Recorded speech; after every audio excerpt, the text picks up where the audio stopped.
미국의 산스타라고 하는 목사님이 계시는데, 이 목사님은 이 세상에 사는 사람을 크게 두 종류로 나눌 수 있는데, 하나는 모든 것을 당연하게 여기는 사람이 있고, 또 한 사람은 부르는 모든 것을 은혜로 받는 사람이 있다. 그렇게 얘기했어요. 모든 것을 당연하게 받아들이는 사람은 우리가 살고 있는 이 땅의 정부에 대해서도 뭔가를 해줘도 그것은 한 나라의 정부는 당연히 해줘야 되는 일이 아닌가. 우리가 자녀이면서도 부모에 대해서 부모님이라는 건 그렇게 하는 것이 마땅한 도리가 아닌가. 스승에 대해서도 당연히 그래야 되는 게 아닌가. 이렇게 생각하는, 모든 것을 당연하게 그렇게 해야 된다고 생각하는 사람에게는 감격과 감사가 없어요. 그런데 모든 것을 은혜로 받아들이는 사람에게는 다릅니다.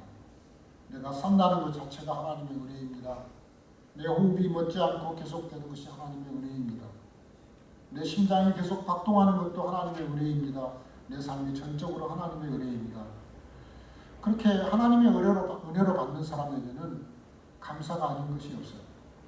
요즘 제가 은혜에 대한 설교를 가끔 자주 하는데요. 사람들이 은혜를 그러면 은혜를 어떻게 정의할 수 있습니까?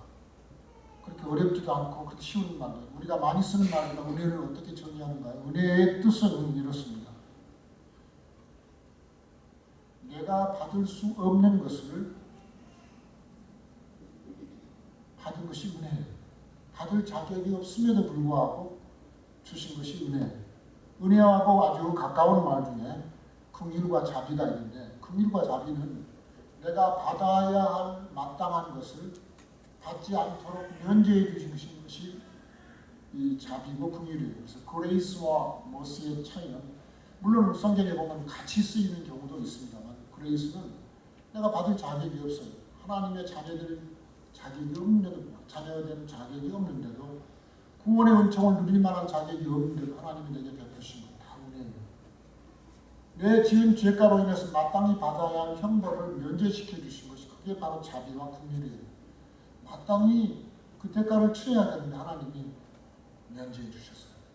그래서 이 은혜와 자비는 그리스도인의 삶에 그리스도인에게 사는 삶의 비결이에요. 그래서 그리스도인이라는 말은 다른 말로 하면은 예수님을 믿는 사람이지만 또 은혜로 사는 사람들, 이렇게 정의할 수도 있어요.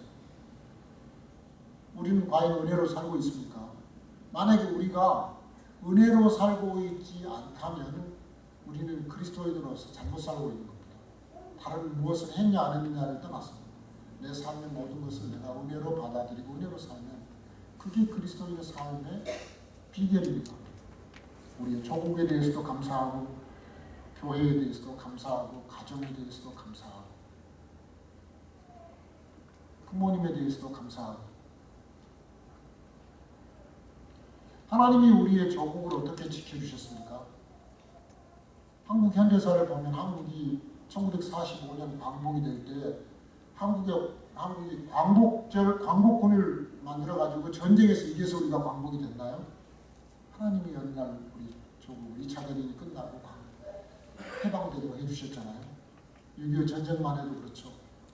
전쟁이 일어나니 한 달 만에 한반도가 다 적화가 됐어요. 부산을 끝으로 한쪽 귀퉁이 남겨놓고 제주도 남겨놓고 온 땅이 다 적화가 됐었는데, 하나님이 9월 28일 서울까지 수복할 수 있도록 해주셨고, 6.25만 생각해도 그래요. 저는 그런 생각하면 참으로 감사해요. 그런데 미국에 잠시 살러 와서 보니까 제가 살고 있는 동네에, 그 레인에 우리 네이버후드 가운데 34가족이, 저희 가족이 34가족이 살고 있는데, 그 중에도 한 가정은 그 조 할아버지를 보니까 지금 83살이신데 20대 초반의 나이에 한국 전쟁에 와서 1년 동안 싸웠던 할아버지가 바로 우리 레인에 살고 계세요. 가끔 만나죠. 좋은 그리스도인이세요. 한국이라는 나라에 대해서 별로 들어보지도 못하고 알지도 못하는 사람들을 위해서 20대 초반에 한국에 와서 싸웠어요. 그런 분이 우리 이웃 동네에 계시고, 전쟁 끝난 이후에도 한국이 밑에 때 미 공군으로 군산에 와서 2년간 근무하신 분도 우리 동네에 같이 살아요. 그분들을 보면서 그런 생각을 해요. 그분들에게 참 고맙지만 또 한편으로는 어느 날 우리가 우리의 정복을 갖게 되는 것은 하나님의 은혜다. 이분들이 알지도 못하는 나라에 와서 그렇게 봉사하고 목숨을 걸고 간 것. 놀랍긴 하냐면 가난했던 우리 정복을 하나님이 축복하셔서 지금은 세계 10위 또는 11위권의 경제대국이 되게 하신 것도 감사하고, 물론 다른 각도에서 보면 아직도 못마땅한 게 많죠. 먹고 살만하니까 정신 못 차리고 각종 부끄러운 일이 많이 일어나고, 그런데 그런 일 때문에 하나님이 우리 전국에 하신 은혜를 망각해서는 안 된다고 생각해요. 하나님의 은혜를 베푸신 일을 우리가 기억하고 감사합니다. 오늘 본문에 보면 시편 기자는 시편 116편에서 특별한 하나님의 은혜를 생각합니다. 앞에 있는 시편 115편을 보면 이 115편에는 이스라엘의 믿음의 공동체로서의 하나님을 향한 감사를 얘기하고 있고, 이 116편에는 하나님의 자녀로서의 이 다윗이 어떻게 하나님 앞에 감사하는지를 보여줍니다. 마치 이 다윗의 감사를 보면 사도 바울의 고린도전서 15장 10절의 고백이 생각이 납니다. 나의 나 된 것은 하나님의 은혜로다. 오직 나와 함께 하신 하나님의 은혜를 그가 노래하고 있는 것입니다. 신앙생활 하시면서 금년에는 신앙에 특별한 진보가 있기를 원하고, 내가 하나님의 은혜 가운데 거하기를 원하고, 그런 소원이 있었는데 여전히 신앙의 진보가 없어서 안타까워하시는 분이 있습니까? 하나님께 감사하십시오. 사실 우리가 살고 있는 이때가 얼마나 악한지, 이런 때에 신앙 빼앗기지 아니하고 교회에 꾸준히 잘 출석하고 또 하나님 앞에 나와 예배드린다는 자체가 하나님의 은혜입니다. 우리가 살고 있는 이때는 성경의 표현처럼 사단이 우는 사자처럼 포효하면서 우리를 향하여 공격한 이런 때에 우리가 하나님 앞에 나와 있다는 자체가 하나님께서 우리를 지켜주신다는 증거입니다. 하나님이 우리에게 섬길 교회를 주셨고 섬길 만한 일을 주셨고, 내가 열심히 식어가지고 넘어지려고 할 때 옆에서 나를 세워주는 울타리가 되어주는 분들 하나님이 예배해 주셨고, 수많은 사람들이 질병 가운데 고통받고 사고 때문에 고통을 받는데 하나님이 여기까지 지켜주시고 인도하신 것도 감사하고, 그래서 시편 기자는 이런 것을 다 경험했기 때문에 오늘 고백에 보면 12절에서 여호와께서 내게 주신 이 모든 은혜를 내가 무엇으로 보답할까, 이런 고백을 하는 것입니다. 우리는 하나님 앞에서 우리 모두가 다 예외 없이 은혜 받은 자들이에요. 그래서 다윗은 보면 은혜를 받고 나는 사람이 겸손해져요. 자기가 이룬 게 아니라 다 하나님께서 해주신 것을 알게 되면 사람이 겸손해지게 되어 있어요. 오늘 6절에 보면 여호와께서 어리석은 자를 보존하시니 내가 낮아지게 될 때에 나를 구원하셨도다. 이런 고백에 의해서 9절에는 내가 살아있는 세계에서 여호와 앞에 이제 행하리로다. 감사하며 살겠다는 고백이고 정신 차리고 살겠다는 고백입니다. 그래서 이 시편 116편을 자세히 읽어보면 마치 사형 선고를 받았던 사람이 고통스럽고 어려웠던 삶에서 새 생명을 얻고 새 사람이 되어 고백하는 찬양의 시가 됩니다. 저도 주변에서 어려운 질병으로 고통받고 있는 분들, 또 그런 가운데 특별한 은혜로 하나님이 고쳐주신 분들을 알고 있습니다. 그런가 하면 병에서 고침을 받고 그런 체험을 간증하던 분 중에서 다시 재발해서 어려움을 겪은 분들, 돌아가신 분도 있습니다. 하나님의 치유가 잘못되었습니까? 그런 질문을 해본 적이 있습니다. 하나님의 치유가 어설펐을 리는 없습니다. 그런데 한 가지 깨닫는 것은 우리가 하나님의 은혜와 역사를 체험한 이후에 우리의 삶이 중요한 것을 깨닫습니다. 은혜로 치유받은 분들, 큰 체험을 하신 분들, 바로 그 이유가 중요한 겁니다. 은혜 받은 이후에 우리의 삶이 중요합니다. 성경에 보면 10명의 문둥이가 예수님께 깨끗이 치유함을 받았습니다. 그러나 단 한 사람만 예수님께 돌아와 감사하며 엎드렸습니다. 성경은 그 이유에 대해서 이분들의 기록이 없지만 제가 믿기는 주님께 나와 엎드려 감사하고 찬양한 그 사람, 하나님이 틀림없이 끝까지 책임져 주셨고 더 나아가서 더 큰 은혜를 누리며 그 생애를 살았을 것입니다.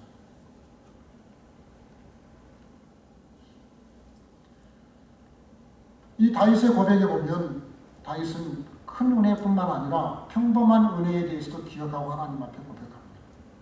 성도님 중에 저는 감사하려고 해도 특별한 것이 없습니다. 금년도 그저 무난하고 정말 저에게도 좀 하나님이 특별한 축복을 주시면 감사하고 싶습니다. 이런 분들에게 이슬비 은혜라는 말을 기억시켜드리고 싶습니다. 이슬비는 소낙비처럼 요란스럽지 않고 빛발이 눈에 잘 보이지도 않아도 소리 없이 내리는데 그 이슬비에 옷이 다 젖지 않아요.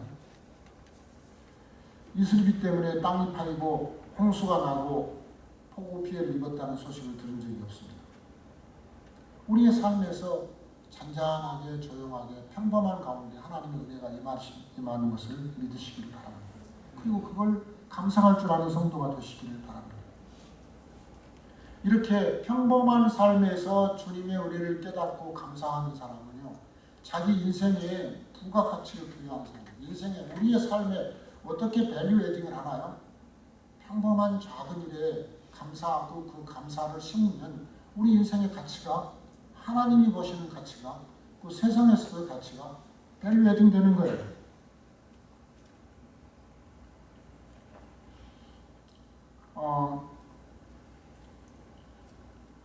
한 노인이 몇 조각의 빵을 앞에 놓고 기도하는 이 그림을 보신 적이 있죠. 이 그림이 많은 사람에게 감명을 주는 이유가 있습니다.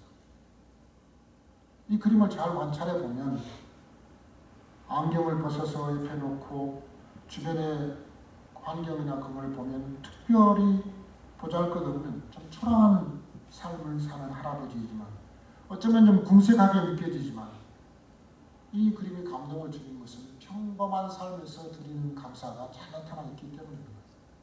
이 할아버지는 어쩌면 노후를 혼자 보내고 계시는 할아버지일 수도 있고 외로운 할아버지일 것입니다. 그러나 그는 그 가운데 감사가 있기에 인생이 멋진 분입니다. 누가 멋있는 사람이라고요? 범사에 감사할 줄 아는 사람입니다. 미국의 경제가 아주 어려웠던 그 경제 공황기에 주님을 잘 믿는 이 빵집을 하는 할아버지가 계셨는데 그 자기 빵집 주변에가 고아원이 하나 있었어요. 이 고아원 아이들이 음식을 제대로 못 먹는다는 얘기를 듣고 그분이 하나님 앞에 결단을 하고 하루에 빵 하나씩을 고아원 아이들에게 주기로 약속을 했어요. 그래서 점심때가 되면 고아원 아이들이 전부 나와서 이 빵집 아저씨 앞에 줄을 서가지고 빵을 하나씩 받아가죠. 근데 그 중에 한 아이가 유독 관심을 끌었어요. 그 아이는 먼저 오건 늦게 오건 상관없이 다른 아이들이 빵을 다 집어가는 것을 기다렸다가 빵을 하나 집어가는데 다른 아이들이 되도록이면 큰 빵을 고르려고 비싼 빵이면 그 중에 큰 걸 고르려고 몇 번 집어오고 제일 큰 것을 집어가는 데 비해서 이 아이는 아주 작은 것을 하나로 골라가는 거예요. 그리고 빵을 가지고 가면서 꼭 인사하기를 아저씨 감사합니다 라는 인사를 잊지 않았어요. 그래서 하루는 특별한 일을 좀 했어요. 그날도 와서 빵을 집어가고 이 아이는 작은 빵 하나 집어갔는데 빵을 가지고 갔다가 잠시 후에 돌아와가지고 이 아이가 그러는 거예요. 아저씨 제가 빵을 먹는데 이 빵 속에 50센트짜리 동전이 6입이 들어있었어요. 그리고 동전을 가지고 왔어요. 그러니까 이 빵집 주인이 이 아이에게 이렇게 말합니다. 얘야 그것은 감사할 줄 아는 사람에게 주시는 하나님의 선물이란다. 내가 빵을 굽기 전에 동전을 미리 넣었고 그 빵은 조금 작게 만들었지. 그러면 내 몫이 되니까. 그렇게 해서 이 아이에게 설명을 해줬어요. 성경에 보면 만고불변의 진리로 이런 말씀이 있죠. 사람이 무엇으로 심든지 그대로 거두리라. 이 말씀을 오늘 한번 더 생각해 보시기 바랍니다. 무엇을 심든지 그대로 거두리라. 심는 대로 거두는데 이 말은 곧 감사를 심으면 감사를 거둔다.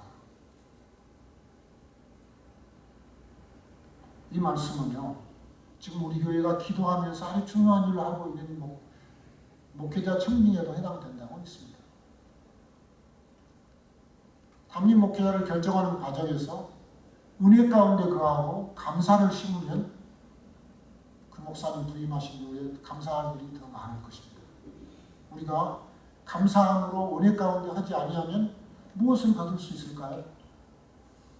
저보다 미국에 오래 사시면서 많은 한인교회들을 보아오셨기 때문에 알죠. 감사함으로 하지 않고 은혜 가운데 하지 아니하면 어떤 일이 생길 수도 있는 것을 잘 아시죠. 그러나 우리가 이 과정에서 더 많이 하나님의 은혜를 기억하고 감사합니다. 하나님께서 우리 교회를 풍성한 감사로 거둘 수 있도록 은혜 베푸실 것을 믿습니다. 세 번째는 시련 속에서의 은혜입니다. 특별한 은혜에 감사, 평범한 것에 대한 감사. 그러면 성도님들 중에서 그래요, 저도 범사에 감사하고 싶죠. 그런데 제발 시련이 좀 없었으면 좋겠어요. 평범한 일에도 감사하고 싶은데 제 인생의 시련이 지금 너무 크고 제 아픔은 너무 힘들어요. 불평 안 하고 입 꼭 다물고 있기도 너무 힘들어요. 그렇게 말할 분도 있을 것입니다. 우리는 이 시편을 기록한 다윗이 얼마나 큰 고통과 시련을 겪었는지를 기억합니다. 또 위대한 신앙의 선배인 욥은 그가 가장 고통스러운 순간에 있을 때 고백하기를 가로되 내가 모태에서 적신으로 나와 싸운즉 또한 적신으로 그리로 돌아갈지라 주신 자도 여호와시요 취하신 자도 여호와시니 여호와의 이름이 송축을 받으실지니라. 이런 고백을 하면서 욥기 1장 21절에 보면 여호와의 이름을 송축받으실지니라 그렇게 고백하면서 그 모든 일에 욥이 범죄치 아니하고 하나님을 향하여 어리석게 원망치 아니했다. 그렇게 기록하고 있습니다. 인생의 밤을 만난 사람들이 역경을 이겨내고 승리한 경우는 많습니다. 이들의 삶의 공통점은 바로 역경 중에서 고난 중에서 환난 가운데서 낙심하지 않고 원망하지 않고 하나님 앞에 감사했다는 사실입니다. 선교사의 아버지라고 알려진 윌리엄 캐리, 그는 인도에 와서 수십 년간 선교를 했죠. 먼저 와서 언어와 문화를 익히고 성경을 번역하는 데도 특별한 기여를 한 분입니다. 이렇게 선교하는 그를 보고 감동을 받은 친구들이 돈을 모아서 성경을 인쇄할 수 있는 인쇄기를 사서 인도로 보냈어요. 그래서 윌리엄 캐리는 인도에서 성경 출판을 하게 되었어요. 출판을 서두르고 준비하고 있을 때에 어느 날 갑자기 아주 멀리 떨어진 마을에서 윌리엄 캐리, 당신이 꼭 와서 말씀을 전해야 할 사람이 있습니다라는 부탁이 왔어요. 그래서 바쁜 일을 접어두고 이 일이 중요하니까 말씀 전하는 영혼 구원하는 일이 중요하기 때문에 그는 그 마을을 향해 떠났습니다. 한 주 후에 돌아왔습니다. 돌아와서 보니 큰 문제가 생겼습니다. 그가 살던 집이 온데간데 없이 사라졌습니다. 불이 나서 타버린 것입니다. 선교사가 살던 집이 화로올 리도 없고 그 안에 그 가구가 굉장했을 것도 아니고 문제는 그가 번역해 놓은 원고가 다 타버린 것입니다. 몇 년을 걸쳐서 번역한 그 원고가 다 타버렸을 때 윌리엄 캐리는 하나님 앞에 이런 고백을 합니다. 잿더미 앞에서의 그의 고백입니다. 하나님 아버지 감사합니다. 로마서 8장 28절을 주셔서 감사합니다. 이 약속을 주셔서 감사합니다. 로마서 8장 28절을 아시지요? 하나님을 사랑하는 자 곧 그 뜻대로 부르심을 입은 자들에게 모든 일이 합력하여 선을 이룹니다. 어떤 일은 합력하여 선이 되느니라가 아니고 모든 일이 합력하여 선을 이룹니다. 이 약속을 붙잡고 그 하나님 앞에 감사했어요. 그리고 이어서 그는 감사하기를 하나님 제 마음속에 다시 시작할 수 있도록 용기를 주셔서 감사합니다. 수년의 수고가 한 줌의 재로 사라져버린 상황에서 이런 기도를 드릴 수 있는 윌리엄 캐리는 위대한 선교사이기 전에 위대한 믿음의 사람 그리고 위대한 감사의 용사였어요.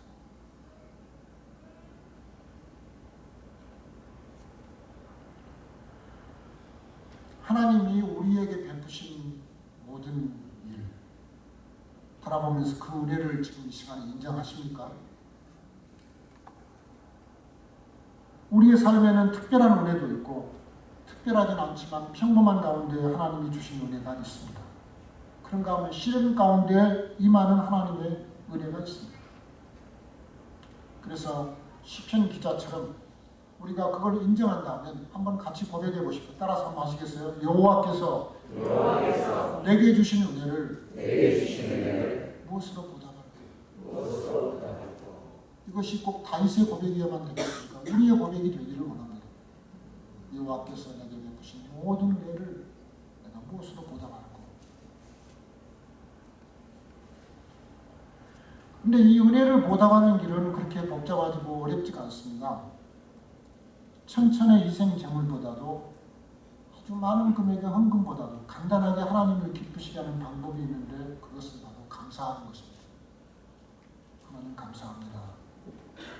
그래서 가정과 교회에 대해서도 감사하고 납초국에 대해서도 감사하고 출석하는 한 분 한 분을 생각해 보면서 감사하고 우리 교회에 담임 목사님 비어있는 이 안에도 섬기는 전사님들도 계시고 재직들도 있고 많은 분들이 섬겨서 교회가 지금 하나님 앞에 믿음의 공동체로 유지되고 있는 것에 대해서 감사하고 감사하기 시작하면 한이 없는데 반대로 누구는 좀 뭐 좀 더 잘했으면 좋겠는데 왜 아무개는 이런 일 생겨서 맡겨놨더니 그렇게 좀 똑똑하지 못하게 일을 그렇게 하나 그렇게 생각하기 시작하면은 감사할 것이 하나도 없어요.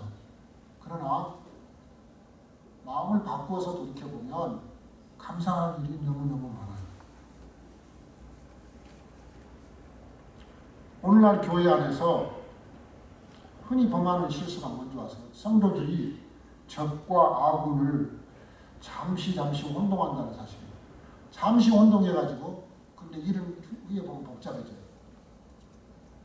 여러 해를 함께 신앙생활하고 함께 일했던 분이고 함께 섬겼던 분인데 사소한 일로 견해 차이가 생기면 사실은 알고 보면 더 잘해보자는 뜻이었는데 이 약간의 견해 차이로 마음이 섭섭해져요. 마음의 골이 점점 깊어가요. 그러면 사탄이 그런 것을 그대로 두지 아니하고 계속 오해하도록 하고 갈라놓아서 믿음의 공동체를 갈라놓고 그래요. 제가 제1교회 성도님들을 위해서 하는 기도 중에 중요한 기도 중에 하나는 성도님들이 바로 이런 시험에 들지 않게 되는 기도입니다. 특히 우리 목회자 청빙하고 최종 결정하는 과정에 이런 시험에 들지 마시길 바랍니다. 하나님의 은혜 안에 풍성하게 거하면서 이런 기회에 우리가 많은 감사를 심어서 새 목사님 오시면 우리 교회가 놀랍게 감사와 하나님의 역사를 체험하는 그런 기회를 해달라고 오히려 감사함으로 하나님 앞에 나오는 시간이 되시길 바랍니다. 물론 같이 사람이 모여서 얘기를 나누다 보면 견해 차이도 생기고 그럴 때가 있어요. 그리고 서로 간에 잘하려는 뜻을 얘기하는 데 보면 견해가 다를 때가 있어요. 그럴 때에 성도님들 하실 일이 있어요. 잠깐 멈추시고 우리 잠깐 멈추고 하나님 앞에 기도하십시오. 지금까지 하나님께서 해오시는 것에 대해서 우리가 감사하고 기도하고 다시 주님 안에서 뜻을 모으시고 그렇게 해서 우리 교회가 정말 은혜롭게 목회자 청빙 과정도 잘 마쳐서 저는 잠시 와서 돕다가 이제 제 임기를 향해서 곧 떠날 사람이고 우리 성도님들은 이런 과정을 거쳐서 제1장로교회가 하나님의 뜻을 잘 감당하는 놀라운 교회가 되시기를 바랍니다. 저는 목사님들이 62분이나 이력서를 내고 청빙에 응했다는 것에 대해서 놀라웠어요. 한 분 한 분 그분들이요 다 세상에서 공부하고 신학 공부하고 헌신하고 하나님 앞에 종이 되겠다고 해가지고 그래도 여기 와 섬기겠다고 지원서를 내신 분 아니에요? 놀라운 일 아니에요? 그것만 생각해도 하나님 앞에 감사하고 이제 세상에는 완벽한 사람이 하나도 없죠. 은혜로 하나님께서 보내주신 분을 받아서 그 은혜 안에서 정말 아름다운 믿음의 공동체를 만드시길 바랍니다. 그래서 하나님 우리를 먼저 은혜에 거하고 은혜를 풍성하게 하신 다음에 하나님이 역사하실 것입니다. 저는 그렇게 믿습니다. 오늘 저는 예배 끝나면 성도님들하고 인사를 못하고 제가 바로 좀 가겠습니다. 양해를 구합니다. 1시 50분 비행기로 아프리카의 코트디누아바르라는 아이보리 코스트 그 나라의 아비장에서 브로콜에 있는 나라들 16개국 지도자들을 도민 본부가 있는데 거기에 모임이 월요일 저녁부터 시작을 합니다. 가능하면 그래도 주일 제1장로가 저를 필요로 하니까 주님 이곳을 섬기고 그 모임도 제 시간에 도착하게 해주십시오. 그렇게 기도하고 비행기 스케줄을 잡은 게 1시 50분 비행기이고 코스는 좀 복잡합니다. 뉴욕 거쳐서 제네바 거쳐서 브루셀 거쳐서 부키나파소 거쳐서 가는 길입니다. 그래도 하나님께서 저에게 이렇게 섬길 수 있는 기회를 주셔서 감사합니다. 그리고 성도님들이 함께 하나님의 은혜를 나누고 우리 제1장로교회를 향한 하나님의 뜻을 이루어가는 과정에 저도 동참하게 된 것을 감사합니다. 그래서 이 말씀을 작자 미상인 한 시를 소개함으로 말씀을 마치려고 합니다. 때때로 병들게 하심을 감사합니다. 인간의 연약함을 깨닫게 해주시기 때문입니다. 가끔 고독의 수렁에 내던져 주심을 감사합니다. 주님과 가까워지는 기회가 되기 때문입니다. 때로는 일이 계획대로 안 되어 꼬이게 하심도 감사합니다. 나의 교만이 무너질 수 있기 때문입니다.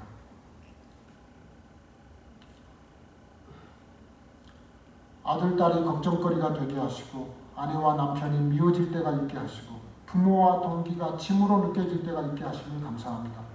그래서 인간된 의미와 보람을 깨닫기 때문입니다. 먹고 사는 것에 힘겹게 하심도 감사합니다.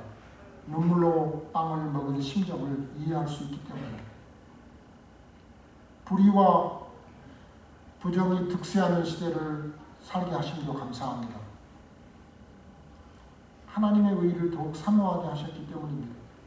땀과 고생의 잔을 맛보게 하시니 감사합니다. 주님의 참사랑을 깨닫게 하시기 때문입니다. 맨 마지막 우리가 함께 한번 읽어볼까요? 시작. 오 주님, 내 인생이 하나님의 은혜 안에 있음을 감사합니다. 여호와께서 내게 주신 은혜를 무엇으로 갚을까? 이 고백을 우리가 지송할 수 있기를 원합니다. 기도하겠습니다.